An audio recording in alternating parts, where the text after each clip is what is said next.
Ispettori del Ministero all'ospedale San Bassiano per il caso della neonata morta subito dopo il parto lo scorso 16 marzo.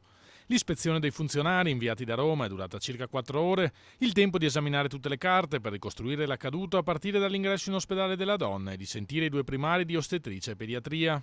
La finalità che ci è stata comunicata, che però è quella anche degli altri incontri, è quella di verificare appunto le procedure, la correttezza delle procedure sia dal punto di vista clinico che dal punto di vista organizzativo. Quindi nessuna finalità di tipo ispettivo, perché su questo sarà la magistratura a dover fare le proprie valutazioni.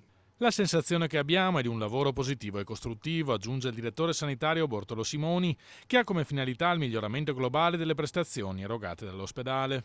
Alcuni miglioramenti li abbiamo già posti per quanto riguarda per esempio l'accesso della donna gravida in ospedale sia attraverso il pronto soccorso sia con l'accesso diretto al reparto, altri riguardano i trasporti sia della donna sia dei neonati.